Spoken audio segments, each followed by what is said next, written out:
नमस्कार मंडळी, रोहिणी होम किचनमध्ये आपले पुन्हा एकदा मनापासून स्वागत आहे। आज मी तुमच्यासोबत शेअर करणार आहे मेथी मुठिया।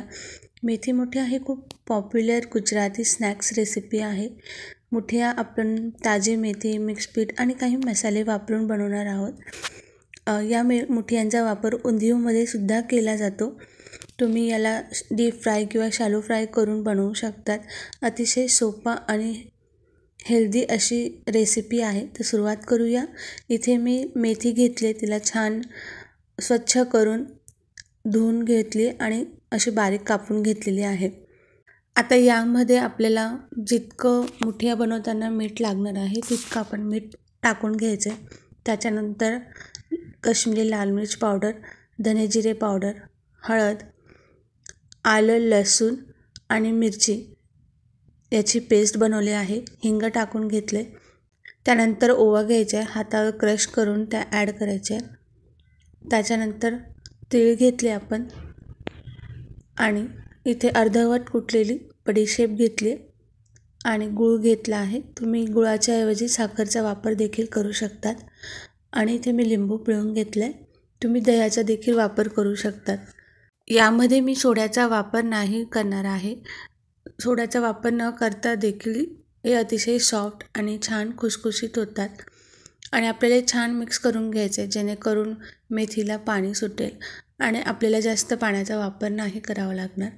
आपण याच्यामध्येच सगळी पीठ ॲड करून घेणार आहोत। तर आता इथे सुरुवातीला मी घेतलं आहे गव्हाचं पीठ घेतलं आहे, त्याच्यानंतरून घेतलं आहे मी ज्वारीचं, बाजरीचं पीठ आणि थोडंसं तांदूळाचं पीठ घेतलं आहे आणि बेसन पीठ घेतलं आहे।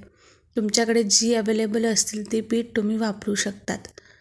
आता हे छान आपल्याला शक्य होईल तितकं मिक्स करून घ्यायचं आहे आणि गरज वाटली तर थोड्याचा पाण्याचा वापर करून आपल्याला हे पीठ जे आहे ते छान एकत्रित मळून घ्यायचं आहे। हे पीठ आपल्याला खूप सैलसर किंवा घट्ट नाही मळायचं आहे। आपण ज्याप्रमाणे पोळीसाठी कणिक मळतो त्याप्रमाणेच करायचं आहे। त्याच्यानंतर वरतून मी आता तेल लावून घेणार आहे आणि पुन्हा एकदा छान आपल्याला मिक्स करून घ्यायचं आहे। तुम्ही बघू शकता पीठ अगदी सॉफ्ट आहे। आपण मुठिया वळू शकू, मुठिया बनवू शकू इतपत आपल्याला सॉफ्ट ठेवायचं आहे। कणिक मळून झाल्यानंतर 5 मिनिटं रेस्ट करण्यासाठी ठेवून दिल्यानंतर आपण आता मुठिया वळून घेऊया। पिठाचा लहान गोळा घेऊन आता या पद्धतीने हातावर आपल्याला मुठिया बनवून घ्यायच्या आहेत। तुम्ही मुठियांचा आकार जो आहे तो लहान करू शकतात। जर हाताला खूप जास्त पीठ चिपकत असेल तर थोडासा तेलाचा वापर केला तरी चालेल। आणि आपली मुठिया जे आहेत ते छान बनवून झालेत। आता याला आपण वाफवून घेणार आहोत। तर या पद्धतीने मी वाफवण्यासाठी ठेवून दिलेले आहेत। एक 10 ते 15 मिनिटानंतर छान वाफवून झाल्यानंतर चेक करून घ्यायचे। बघा आपले मुठिया जे आहेत ते वाफवून रेडी झालेले आहेत। तरी मुठिया आपल्याला पहिले थंड करून घ्यायचे आणि त्यानंतर याचे काप करण्यासाठी घ्यायचे। जर तुम्ही गरम गरम काप केलेत ना तर हे तुटण्याची जास्त शक्यता असते, त्याचा आकार जो आहे तो गोल येणार नाही। तर आपण या पद्धतीने सगळे मुठिया जे आहेत ते कापून घेणार आहोत। आता आपले मुठिया सगळे कापून रेडी झालेले आहेत। आता इथे आपण फोडणी देऊया। त्याच्यासाठी मी तेल गरम करून घेतलं आहे। तेलाचा वापर थोडा जास्त केला आहे। तेल गरम झाल्यानंतर राई आणि भरपूर तीळ टाकलं आहे मी। तिळाचा वापर थोडा जास्त करायचा आहे आणि चव खूप छान येते।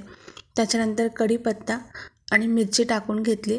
ऑप्शनल आहे, तुम्हाला वाटली तर टाका, नाही टाकली तरी देखील चालेल। त्याच्यानंतरून आपण कापून घेतलेल्या मुठिया टाकायच्या आहेत आणि छान परतून घ्यायचे आहेत। हे शॅलो फ्राय केलं आहे मी आणि तुम्हाला वाटलं तर तुम्ही डीप फ्राय करू शकतात, म्हणजेच तेलात देखील तळून घेऊ शकतात। ज्यावेळी आपण उंधियू बनवतो त्यावेळी आपल्याला शॅलो फ्राय करावं नाही लागत, त्यावेळी आपल्याला डीप फ्राय करावे लागतात। तर एक 5 ते 6 मिनिटं छान परतून झाल्यानंतर आपले मुठिया जे आहेत ते खाण्यासाठी रेडी आहेत।